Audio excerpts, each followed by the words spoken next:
नमस्कार दोस्तों। अंतर्राष्ट्रीय राजनीति में इस समय एक बयान काफी चर्चा में है। अमेरिका के राष्ट्रपति डोनाल्ड ट्रंप के एक करीबी सहयोगी ने भारत को लेकर एक दिलचस्प टिप्पणी की है। उन्होंने कहा है कि Indians have been good actors, यानी भारत ने रूस से तेल खरीदने के मामले में बहुत ही चतुर और रणनीतिक तरीके से अपनी नीति अपनाई है। अब सवाल उठता है कि आखिर ये बयान क्यों दिया गया और इसके पीछे की पूरी कहानी क्या है।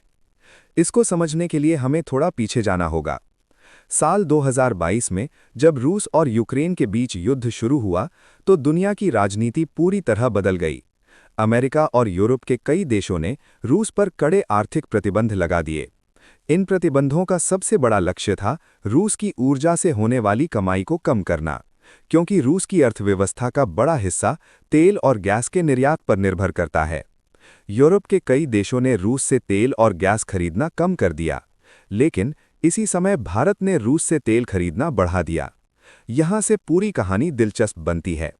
भारत ने साफ कहा कि उसकी पहली प्राथमिकता अपने नागरिकों को सस्ती ऊर्जा उपलब्ध कराना है, और अगर रूस बाजार से कम कीमत पर तेल दे रहा है तो भारत उसे खरीदने से पीछे नहीं हटेगा। यही वजह है कि कुछ ही महीनों में रूस भारत के लिए एक बड़ा तेल सप्लायर बन गया। उदाहरण के लिए 2021 में भारत रूस से बहुत कम मात्रा में तेल खरीदता था, लेकिन 2023 और 2024 तक रूस भारत के लिए सबसे बड़े तेल आपूर्तिकर्ताओं में शामिल हो गया। कुछ रिपोर्ट्स के अनुसार भारत ने रूस से प्रतिदिन 15 से 18 लाख बैरल तक तेल खरीदना शुरू कर दिया था।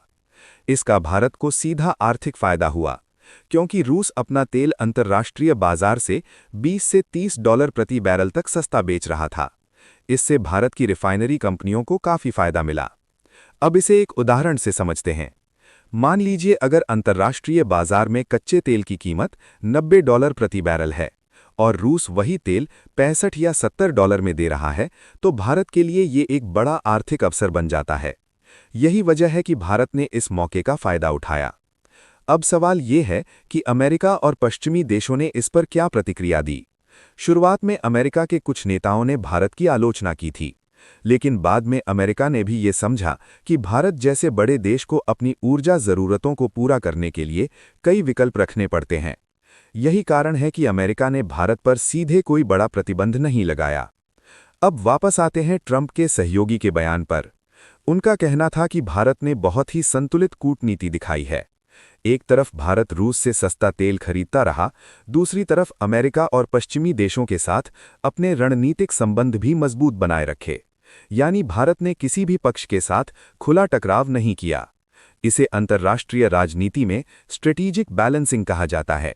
भारत की विदेश नीति लंबे समय से इसी सिद्धांत पर आधारित रही है।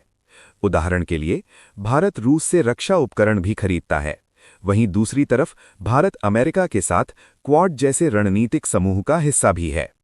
क्वाड में अमेरिका, भारत, जापान और ऑस्ट्रेलिया शामिल हैं। इसका उद्देश्य इंडो पैसिफिक क्षेत्र में सुरक्षा और स्थिरता बनाए रखना है। इसी तरह भारत फ्रांस, इजराइल और कई अन्य देशों के साथ रक्षा और तकनीकी सहयोग बढ़ा रहा है।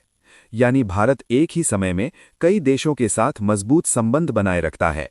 यही वजह है कि अंतर्राष्ट्रीय विशेषज्ञ भारत की विदेश नीति को मल्टी अलाइनमेंट स्ट्रैटेजी कहते हैं। अब अगर हम ऊर्जा बाजार की बात करें तो दुनिया की राजनीति में तेल का बहुत बड़ा महत्व है। भारत दुनिया का तीसरा सबसे बड़ा तेल आयातक देश है। देश की लगभग 85% तेल जरूरतें विदेशों से पूरी होती हैं। ऐसे में अगर भारत को सस्ता तेल मिलता है तो इसका सीधा फायदा देश की अर्थव्यवस्था और आम जनता दोनों को मिलता है। उदाहरण के लिए, अगर तेल की कीमतें बहुत ज्यादा बढ़ जाएं तो पेट्रोल और डीजल महंगे हो जाते हैं। इससे ट्रांसपोर्ट महंगा होता है और फिर लगभग हर चीज की कीमत बढ़ने लगती है। इसे ही महंगाई का असर कहा जाता है। इसलिए भारत की सरकार हमेशा कोशिश करती है कि उसे अलग अलग देशों से ऊर्जा मिलती रहे। रूस से तेल खरीदने का फैसला भी इसी रणनीति का हिस्सा माना जाता है। लेकिन इसके साथ एक और बड़ा सवाल जुड़ा हुआ है। क्या आने वाले समय में भी भारत रूस से इतनी ही मात्रा में तेल खरीदता रहेगा? विशेषज्ञों का मानना है कि ये पूरी तरह वैश्विक राजनीति और बाजार की स्थिति पर निर्भर करेगा। अगर रूस सस्ता तेल देता रहेगा तो भारत जैसे कई देश इसे खरीदते रहेंगे। लेकिन अगर अंतर्राष्ट्रीय दबाव बढ़ता है या बाजार में बदलाव आता है तो भारत अपनी रणनीति बदल भी सकता है। एक बात जरूर साफ है, आज की दुनिया में ऊर्जा और राजनीति एक दूसरे से गहराई से जुड़े हुए हैं और भारत जैसे बड़े देश के हर फैसले का असर वैश्विक स्तर पर दिखाई देता है। यही कारण है कि ट्रंप के सहयोगी का ये बयान अब अंतर्राष्ट्रीय मीडिया में चर्चा का विषय बन गया है। दोस्तों, अब सवाल आपसे, क्या भारत का रूस से सस्ता तेल खरीदना सही रणनीति है या फिर भारत को पश्चिमी देशों के दबाव में आकर अपनी नीति बदलनी चाहिए?